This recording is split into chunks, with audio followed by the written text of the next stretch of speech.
नमस्कार मित्रांनो, आपल्या सर्वांचं एका नवीन व्हिडिओमध्ये स्वागत करतो। कृषी विभागाच्या योजनांचा जर का तुम्हाला आता लाभ घ्यायचा असेल तर आता फार्मर आयडी तुम्हाला लागणार आहे। एकंदरीतच बोलायचं झालं तर आता फार्मर आयडी जी आहे ती आता बंधनकारक झालेली आहे आणि अशा प्रकारचे जे काही शासन निर्णय सुद्धा आता आलेला आहे। तर या शासन निर्णयामध्ये नेमकी कोणत्या प्रकारची माहिती दिलेली आहे ती आज आपण आपल्या व्हिडिओमध्ये जाणून घेणार आहोत। तर चला व्हिडिओला सुरुवात करूया। राज्यातील कृषी क्षेत्रात डिजिटल सेवांचा वापर करून शासनाच्या विविध योजनांचा जो काही जलद गतीने व परिणामकारक लाभ शेतकऱ्यांना देण्याच्या दृष्टीने अनुसरून राज्यात आता ॲग्रिस्टॅक योजना जी आहे ती राबवण्यात येत आहे।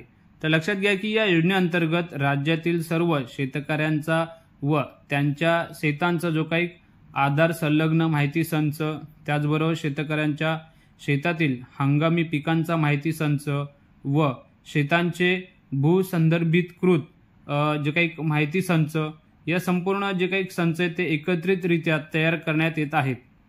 त्यामधील शेतकऱ्यांचा माहिती संच तयार करण्यासाठी महसूल अधिकारी अभिलेखातील शेतकऱ्याची व शेतीची माहिती घेऊन त्यानुसार शेतकऱ्याचा आधार क्रमांक हा त्या माहितीशी जोडून प्रत्येक शेतकऱ्याला त्याच्या शेतासह एकत्रितरित्या शेतकरी ओळख क्रमांक देण्यात येत आहे। तर एकंदरीतच जो काही शासन निर्णय घेण्यात आलेला आहे त्या शासन निर्णयात नेमकं काय म्हटलंय त्यावरती आपण एक नजर टाकूया। तर लक्षात घ्या की कृषी विभागामार्फत राबवण्यात येणाऱ्या योजनांच्या लाभाकरिता शेतकरी ओळख क्रमांक दिनांक 15/4/2025 पासून आता जे अनिवार्य करण्यात आलेलं आहे।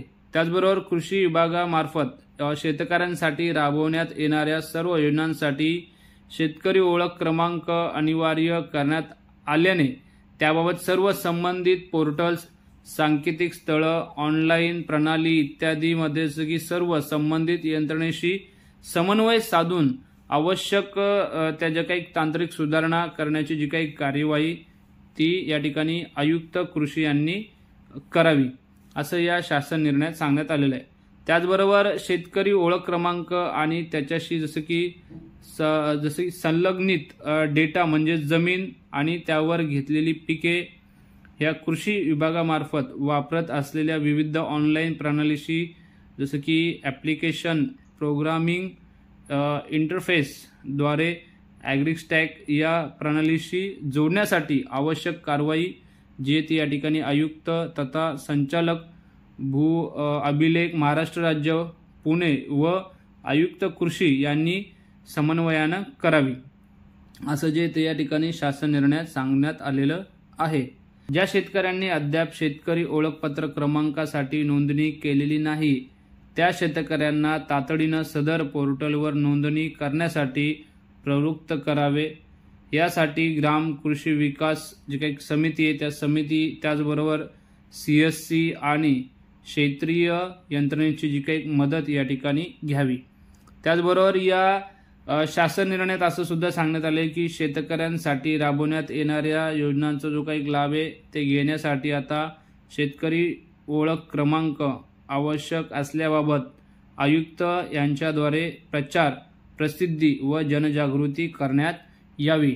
तर एकंदरीत बोलायचं झालं किंवा संपूर्ण जी काही माहिती जी अशा प्रकारची मिळते की या शासन निर्णयामध्ये महत्त्वाची गोष्ट अशी सांगण्यात आलेली की आता फार्मर आयडी जो आहे तो आता आपल्याला कंपल्सरी असणार किंवा महत्त्वाचा एक कागदपत्र म्हणा किंवा एक डॉक्युमेंट म्हणून आता फार्मर आयडी आपल्याला लागणार आहे। तर मित्रांनो, दिलेली माहिती तुम्हाला कशी वाटली हे कमेंट बॉक्समध्ये नक्की सांगा। त्याचबरोबर जर चॅनलवर नवीन असाल तर चॅनलला सबस्क्राईब करा आणि व्हिडिओ आवडला तर व्हिडिओला शेअर करा आणि लवकरात लवकर फार्मर आयडी जर तुमच्याकडे नसेल तर ती काढून घ्या। एकंदरीतच योजनांचा तुम्हाला लाभ घेता येईल। तर पुन्हा भेटू अशा एका माहितीपूर्ण व्हिडिओसोबत। तोपर्यंत नमस्ते, जय हिंद, जय महाराष्ट्र।